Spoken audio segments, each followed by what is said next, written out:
welcome back to the channel. I had this idea. I don't know if it's any good. It's probably not, but it's going to be fun. I wanted to rank the different ways to play Twilight Imperium. I was going through the comments on some of my videos recently, and somebody asked if Twilight Imperium was, quote, even worth it at 3 players. And it got me thinking, well, there's definitely a different experience at 3 players, 100%. But is the game worth it at 3? I don't know. And so I had to do a bit of thinking. And in so doing, I thought up, what if we were to create a tier list, because tier lists are the best, of the ways to play TI. So we have down here everywhere from 3 to 8 players, 8 players and 7 players obviously requiring Prophecy of Kings, and then 10 points and 14 point variants for each of them. And then we've also got the Alliance variant and the Princess variant, which I'll just get out of the way right now and put as haven't played, because I have not gotten around to doing either of them. I really want to play an Alliance variant, and it just we keep setting up the game, and then we just want to play regular TI. We just want to fight. So we'll get an Alliance variant at some point, and I'll figure out how much I care for it. As for the Princess variant, for those of you who don't know, that is a unofficial 2-player way of playing TI. I've heard good things, but I've never myself played it, so it's got to go into the haven't played tier. But there we go. Those are out of the way. Easy. Let's get on to ranking the other options, as I believe most of these I have played. All right, so the obvious one, 6 players, 10 points, which is the SCPT standard, and also kind of what the game is designed for. I'm going to make the argument that it's actually designed for a 6-player 14-point game, but 6-player 10-point, we're going to put that up in S, because it's just phenomenal. The best way, well, it's not the best way to play, obviously, but it is one of the best ways to play. I will also go ahead and put 4-player 14-point in the S tier, because that is another really solid way to do it.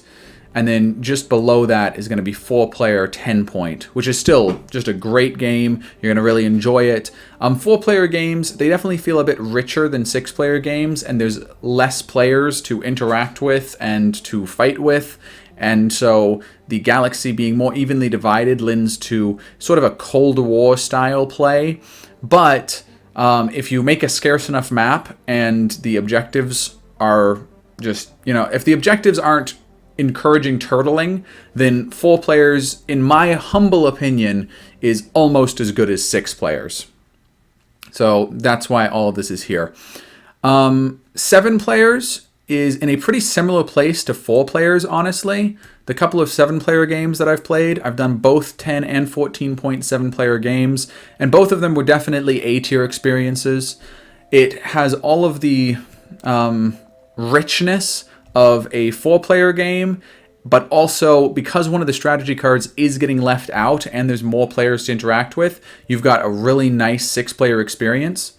It is a bit wonky. The downtime can be a bit longer, and so I would say it only really makes it to A tier, but it's still a wonderful experience. And if you can get 7 players together, I definitely recommend it at either 10 or 14 points.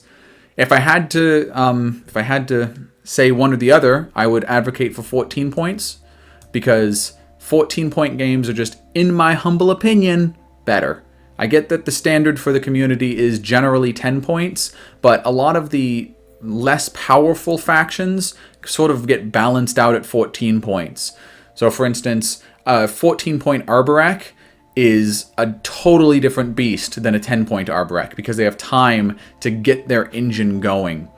While a 14-point, let's say, SAR, SAR kind of runs out of steam at 14 points. Eventually, they have to start scoring 2-pointers, and you can shut them out of that a lot easier than you can the 1-pointers, just because of how difficult the 2-pointers tend to be. So I think 14 points tends to even the playing field a whole lot for different factions. All right, 3 players. Let's go on to 3 players. So I'd say a 3-player 10-point game is a C experience.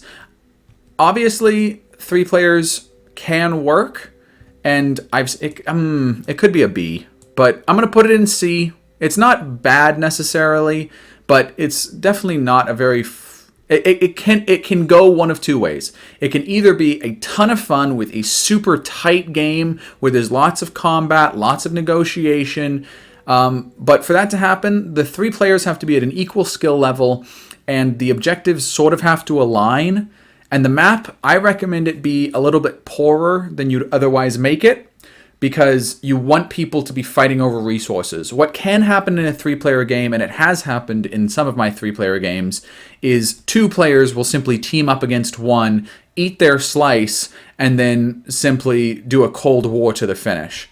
So that's not very fun. It's not very enjoyable. Also, if the slices are too rich, you'll find yourself just having the points you need, like control objectives, resource spend objectives, all that stuff. You'll just find that, oh, well, I can score that very easily this round. And so your rounds just kind of go by with everybody just kind of positioning armies that never really go off. That's happened to me, I think, 2 or 3 times in 3-player games, and it's not a great time. However, if you add the extra 4 points, 3-player is a totally different animal. It might even get up to A tier, but I'm going to keep it in B just because there's a lot of tiers here to fill. It's B tier because adding those extra 4 points means the game has to go to...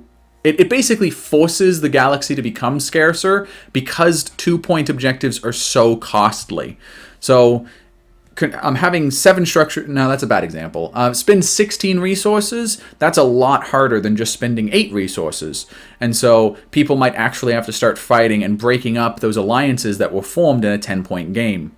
And because the game goes so much longer, there's just more chances for those alliances to break down and for the Cold War to boil over and turn hot.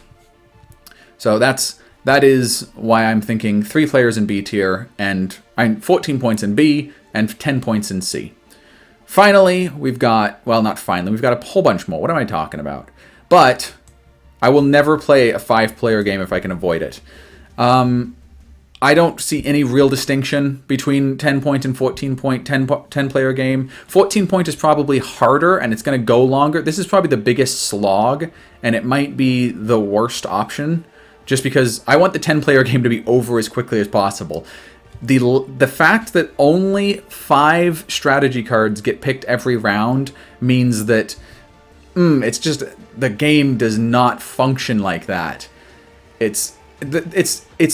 So 7 players doesn't have that issue because 7 cards get picked, and even though 1's getting left, that still means that there's a bunch of different strategic actions to play off of. But in a 5-player, it basically means construction doesn't get picked often, and trade ends up in the second half of the game just being left on the table all the time. And so it's a poorer game, and the construction objectives get harder to score, and you have all of the combat and tightness of a 6-player game, but with none of the scoreability, and so it just kind of feels like you're beating one another up, but also sort of turtling. And if you've played a bunch of 5-player games, you probably know what I'm referring to. The difference between 5 and 6 is unbelievable. I honestly cannot believe how different the experiences are. If you've got 5 people, fine, play it. The game is still fun. You're going to have a couple of fun moments, but I would definitely say this is the point where TI probably is weakest and may not be worth it. Everything C and above, that's a passing grade. I'd say that it's worth the price. If you've only got 3 players to play with, pick up the game, maybe on sale, and play, and it'll be worth it. All right, you spend $100, you get 3 people together, you play a game or 2 or 3 or 4 just to get your money's worth, and it's going to be a great experience. 5 players, maybe not. The game really falls apart at 5. I do not like playing 5-player games. All right, so that leaves these 3. So 6-player 14-point. I'm debating between S plus and just S. It would definitely be top of the S tier if it's not S plus. I'm going to give it S plus. 14-point 6-player is, in my opinion, it's probably the best way to play the game, because 14.8 player game is another phenomenal way to play. I've only been able to do this once. The game lasted all day. We actually didn't even finish it because people had to leave. But I got the tempo of the game. So I'm not an expert. I can't claim that this is going to stay in S+ forever. But that game, just the tempo was so solid. And it just felt really, really good. And like downtime can be a problem with 8 players, which is why this is going to go into the S tier. However, downtime, it's almost, if you're playing a 14.8 player game, you know what you're getting into. And so you're coming into it with a totally different mindset. Like a 6-player 10-point game, that's going to last my group about 6 hours, maybe 7 hours with a break in the middle for lunch. An 8-player game, we plan the entire day around that. And so we go in with a different mindset. So I would say these are the 2 best ways to play TI, in my opinion. 6-player 14-point and 8-player 14-point. They are long. They're definitely very long games, but they're very, very enjoyable games. And I cannot say anything bad about them at all. S, you can't go wrong here. 4-player 14-point, 6-player 10-point, and 8-player 10-point. These are all just phenomenal ways to play. This is what makes the game so accessible, in my opinion. A 4-player game, even to 14 points, I've played one that only lasted 6 hours. They normally go longer. They normally go to about 8 when you do 14 points. But with 4 players who know what they're doing, this game can become very accessible. It can become a bi-weekly staple, just assuming that you've got slightly longer game nights than usual.